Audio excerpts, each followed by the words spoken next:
So we've now got time for a second Q&A, so I'm going to invite the two Alans, Alan Johnston and Alan Chesterman, to come up. Also Andy and Melanie to come up and just give you the opportunity to kind of quiz them and us about what we're doing, the direction we're going, and any feedback. If you've thought of anything,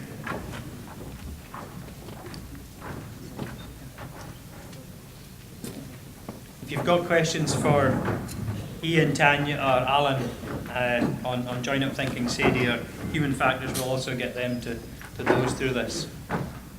So, any questions at all? No? It's all wonderfully clear and you're all going to go back and make a difference.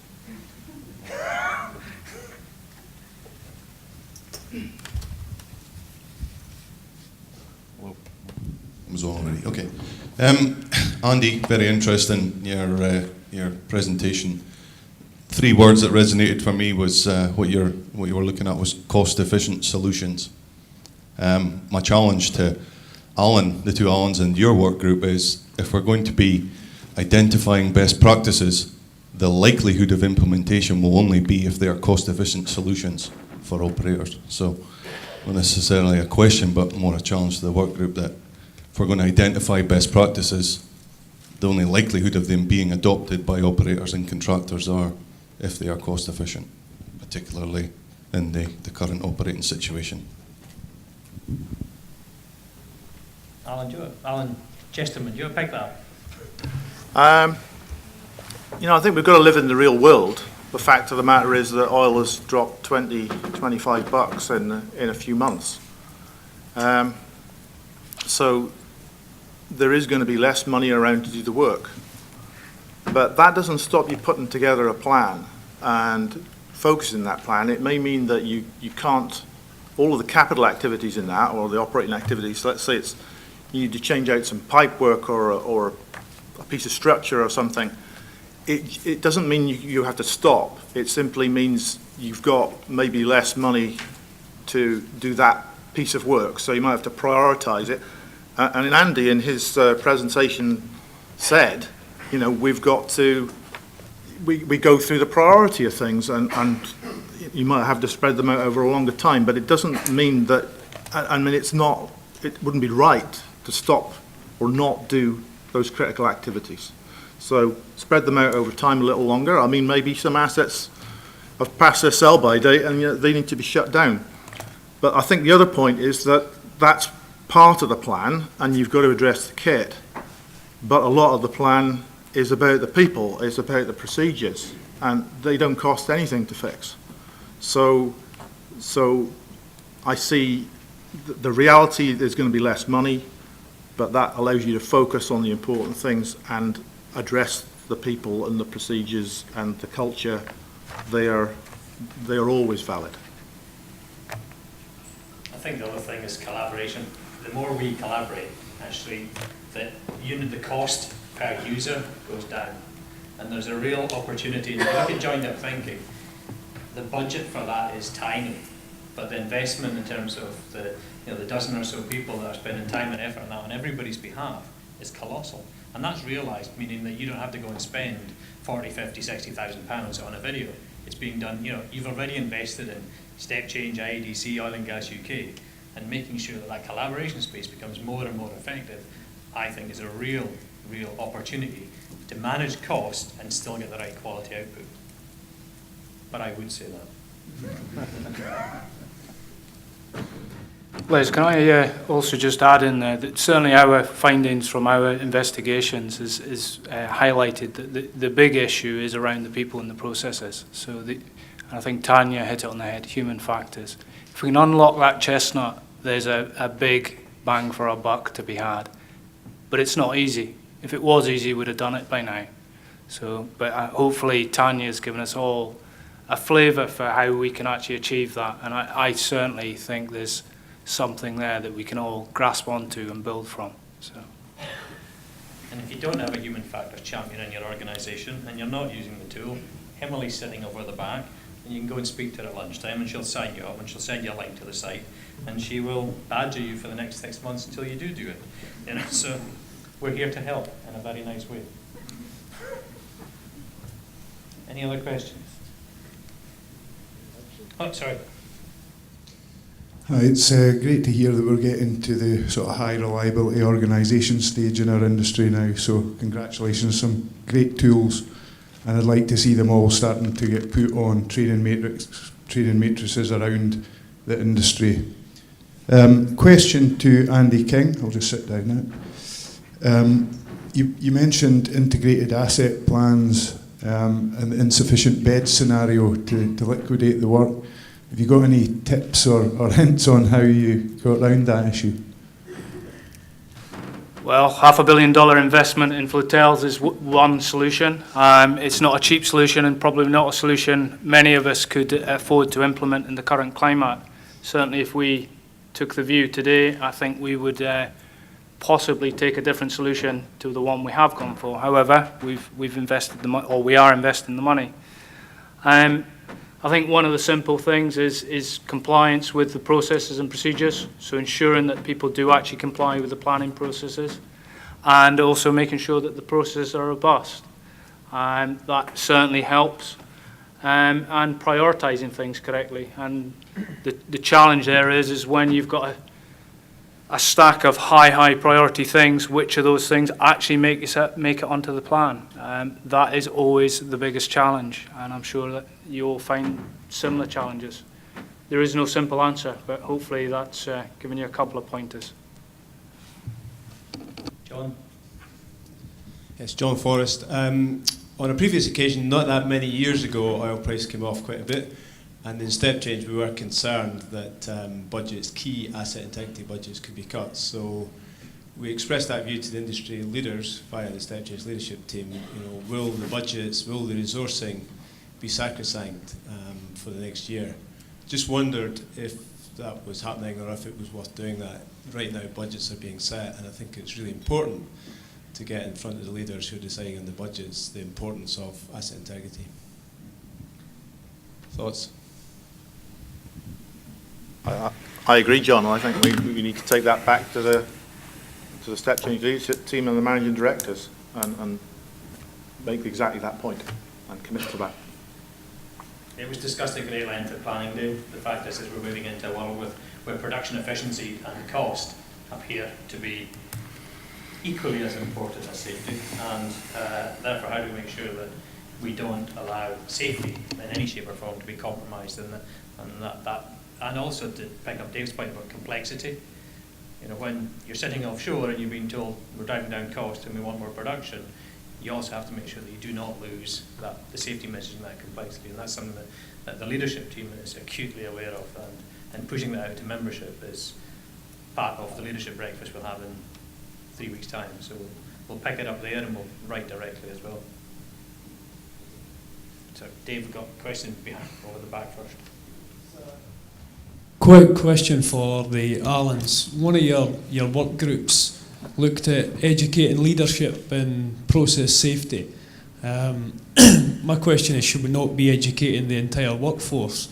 Because although leaders can pull together good plans or good ways of looking at things, it's the human element of the scaffolder or the ops tech or the medic that's actually going to prevent the process safety event.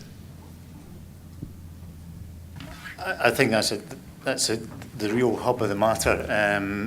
When John led the Asset Integrity Group a number of years ago and did a fabulous job in getting it off the ground for the leadership, that asset integrity educational process, what we reflected on is, I guess in this room, there's less churn in this room than there is at senior management level inside companies. So that recognition of the importance of asset integrity moves constantly through the Aberdeen or the UKCS, and that's one of the things that we're looking at, is rather than just reinvent or heat up the soup from a number of years ago, we're taking the benefits of that, and the target audience is going to be much more the actual workforce, whether it's the sort of middle management offshore and the leaders and supervisors offshore. So that's the target audience, and that's why we're going to put a bit of effort in to reinvent that particular programme.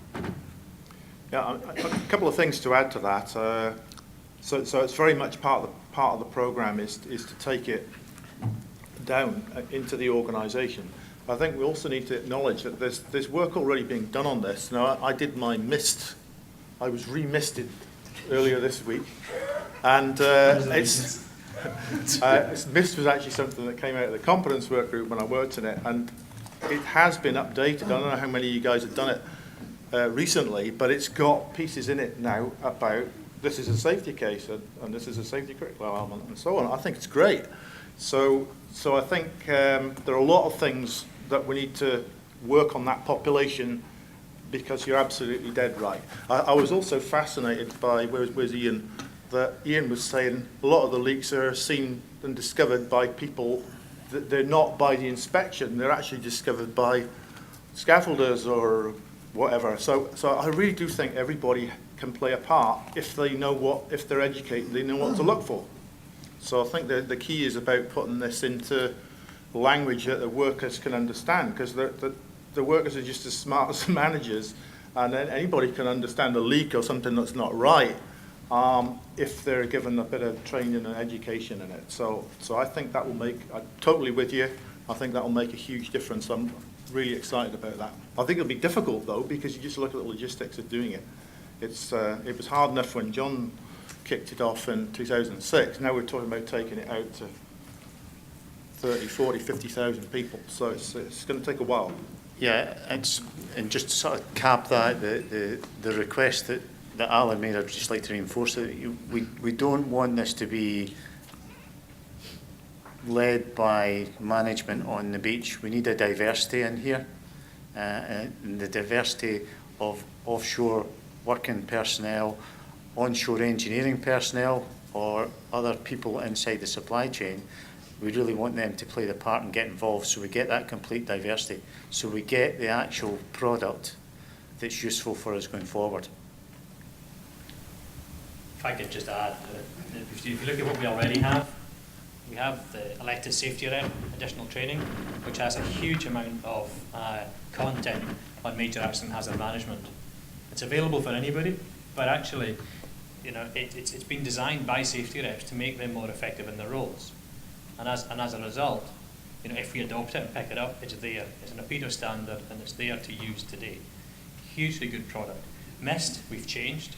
MIST used to have 9 modules, one of which was asset integrity, which in the classroom environment was 45 minutes. And we spent 90 minutes speaking about COSH. Now, clearly in our world, the balance is wrong. Now, we've changed that. There's no longer a COSH module. There is now a massive focus on major accident hazard. That's not, you know, the principles of MIST are sound, but making sure the content drives the right outcome is what we're about. So getting the right inputs drive the right outputs. And we can see by using models like that we have the opportunity to actually not add a lot of cost, get that consistency across the piece, and improve our knowledge and awareness. So yes, we have to tackle leaders, but we have some things already that are addressing new entrants and existing workforce, and we'll continue to do that. Dave. Sorry, I'd just like to make a small point. I hope everybody can hear me without the microphone. It's right behind you. It's right behind me. Thank you for that. John made a point here, John Forrest made a point, and that is that basically there's a large element of money involved in this, always is. Safety has to be practical, but the point I'd like to make is that Piper Alpha actually happened in a period where the oil price went down to $8 a barrel. And I think that had some significance. I'd just like you to bear that in mind, gentlemen. Okay, thank you. Thanks, Dave. Hello. I've noticed, not just from today, but from previously looking at the whole area of hydrocarbon release reduction, when an operator has got a very small number of releases, so Andy, you're kind enough to share your data there, 6 releases across several assets. It's statistically very difficult to say anything about effectiveness over one year to the next, and we've heard about comments about cost effectiveness and targeting on the best the best benefit from elements of the plans that you can produce. But I wondered if any members of the panel have got any comments on how we are measuring the effectiveness of certain measures that we might be wanting to implement, particularly with regard to the timescale, perhaps over 3 years, that it might take several years to see the benefit of a new annual inspection or a new competence regime. So how does that work in terms of measuring and sharing the knowledge about effectiveness? Anybody? I mean, the one comment I'll make is that that in assets that I've run, one of the most cost-effective things that I've done has been to invest in training the people, the engineers, the offshore guys, and getting them all involved in understanding what they're doing. And so many incidents and accidents, in my experience, that are caused. I mean, there aren't very many people who are really sort of bad people who want to do a bad job, and yet people, to err is human, and people do make mistakes or they get into bad habits, but it's not necessarily because they're bad people.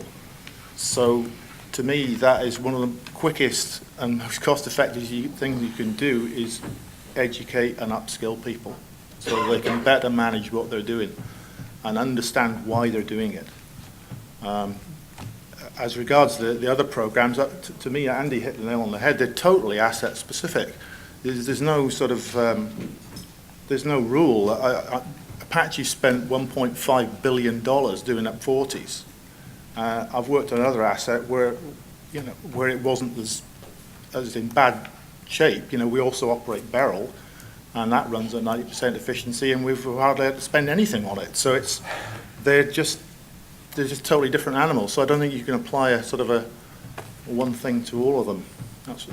It's asset specific. But one thing is common in my experience is that working on educating the people is always a good thing to do. I mean, I work for an engineering contractor, so I didn't get the same letter as my colleague here in the operating and duty holding environment got. But stepping back from that, the thing that I see is we need to change our attitude around about sharing. I've sat in Step Change and Safety Leadership Team for a number of years now, and even at this moment in time, trying to get the operators or the clients, the duty holders, to be bold enough to put their responses to the HSE on the table, and it's commendable that BG have done that and Apache have as well. We need others to do that, and we need to be bold and brave to actually move across the line, and that includes myself from an engineering contractor. I need to put our HCR plans for engineering on the table, because it's actually a collective issue, and if we can actually do things safely, I think we can do things more cost effective. And if you look at the Wood review, which I'm sure everybody has, and the current oil price and where it's predicted to go, if we don't do something now that's actually brave and bold and share, we'll not have a business. And I think it's a reflection on us. If we're, as leaders, we're all leaders, we need to do that. We need to put them on the table. We need to sift through the information and actually not be bitching in the background that I don't really believe what X, Y, and Z are saying, but saying, actually, I really want to get hold of that and do that in my platform or my asset or onshore in my engineering service. I think as well, just to kind of pick up a little bit on it as well, I think a lot of it's been said by the two Allans, but we're reviewing our KPIs around asset integrity, but we're not looking at building a big suite of KPIs. What we're looking at building them is targeted KPIs, targeting the areas where we've got concern or our data's given us concern. So you've got to look at the data, and as Alan said, you've got to look at asset by asset. And I think just as a really high level indicator, just purely the number of releases you're having, if it's going up, you're doing something not right. And that's a reflection we've had inwardly with our company. So we do believe we've made some changes and some corrections which, given time to embed, will reverse that trend. But only until that trend starts going down. We've given it a bit of time to embed and see the trend going down. Well, we know for sure. But if it's going down, then clearly you're doing something right. You just got to understand what that something is. So hopefully that answers it. Nothing specific, but maybe give you some thoughts. I think there's just, if I can add one thing, we saw a 49% reduction in hydrocarbon releases over 3 years. The year after, we saw a 25% increase based on the, and nobody stopped doing what they were doing. There was no evidence that anybody suddenly parked their hydrocarbon release plan and said, we don't need to do that anymore, we've hit the target, pat themselves on the back and go away. This year we're seeing that further drop, and it's kind of back on the kind of median line. But you have to ask yourself what else was going around in that period, and what is it, and to pick up on both John and Dave's point in terms of what is going on at site in terms of other messages or other concerns that leads to a lot of performance. And back to what Tanya said in terms of where's the human in this. We spent a year dealing with 225 and helicopter issues. Now, if your perception is the most dangerous part of your job is getting to and from, when you arrive on the site, and this is purely hypothesis, you've got 2 weeks of rest and relaxation. And you might be slightly less concerned about your hydrocarbon releases and your asset integrity. And the context of which we operate is hugely important. And we must bear that in mind when we're dealing with cost and production. So I do think, regardless of targets, you have to look at the environment or the pool in which we're operating.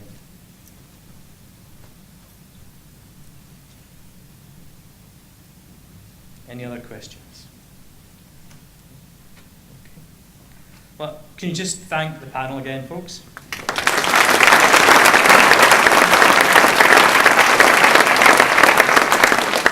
Obviously, I'd like to thank our earlier speakers, Ian talking about SAIDI. SAIDI is your gift. It's there for you to use. Quality is key. And if you do have an incident, think about what you can do to help others not experience that issue. It's about giving somebody a gift, the opportunity to learn and go and do something with it, be it good or bad. So you have a responsibility and an opportunity in SAIDI to stop somebody else having the same incident. And I know it's crowded and I know it's busy, but that's the opportunity there.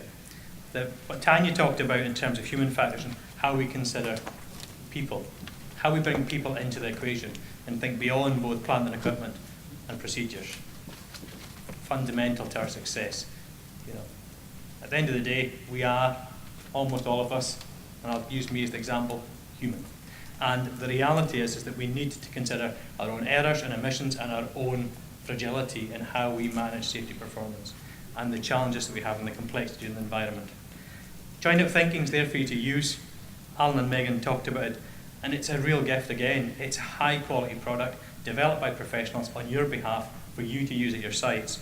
And I just can't commend them enough on what they've done with it this time. It's free, goodness me. Well, it's free at the end point. Obviously your membership pays for it, but ultimately it's there to help you engage and reduce your hydrocarbon releases.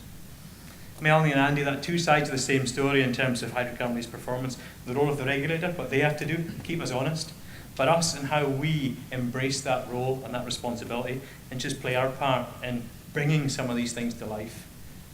There's no silver bullets, but there are lots of things we can do to make that incremental progress. And the two islands in terms of asset integrity, where we're going, it's been a tough time because of course we've had lots going on. We've had big hairy ass goals in terms of 50% targets. And in reality, we've kind of lost the focus on what are we trying to do and what are we trying to improve. Hopefully you'll see today that it's actually much more about enabling us as individuals and the industry to be more successful rather than counting numbers at the other end. Finally, thanks to you guys for showing up. Very appreciated. It's always good to see you, and it makes our life very easy when you turn up. This is the easy bit. Thanks to the team for getting us here. It's been a busy few days, and I've been away, which makes it even busier for everybody else. Perhaps slightly easier for everybody else, but the huge amount of work the team's done to get this event together. Thanks to Bill Finger, who sponsored the event. Again, that helps us keep it free for you guys, which is important. Lunch is upstairs, which I'll invite you all to up. We'll be there. Anybody who's not a member of Step Change, please come and speak to the team. We'll happily invite you in. And, it's a bargain, it is. And look at all the good stuff you get for nothing at the other end. I want to just end on one note. And social media, we've had a question. Now, strangely enough, it's not about asset integrity. It's about helicopters. But since somebody wants us to ask the question, I'll ask it and I'll answer it. The person said, ask about the EC225 gearbox overheating the other day. So, we had an aircraft parked on Forties Charlie on Tuesday night. It was an EC225 and it was a gearbox. It wasn't the main gearbox, it was the tail rotor gearbox. And it was an electrical fault. We know this because we're open, we're transparent, and the helicopter operators are at the table sharing data. But the workforce are concerned. We need to listen to them, we need to engage them, we need to invite them into the room and actually help them do that. So it's big, it makes the news, but the pilot did the right thing, did the safe thing, and landed in the right place. We can very easily forget that when it's on Evening Express and the P&J.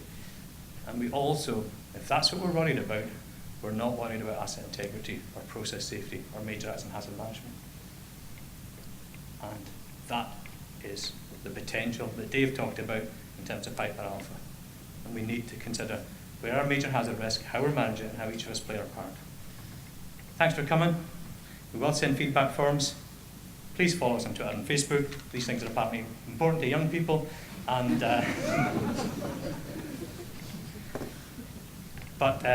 that's fundamentally it for today. Can I ask you to go back to your organisations, do something with what you've heard. A lesson isn't learned until you've done something with it. And we have an event on the 26th of November focused on safety reps. If you have safety reps, please encourage them to come. It's their opportunity to play their part, and they are our greatest unrecognised asset. Thanks, everybody. Take care.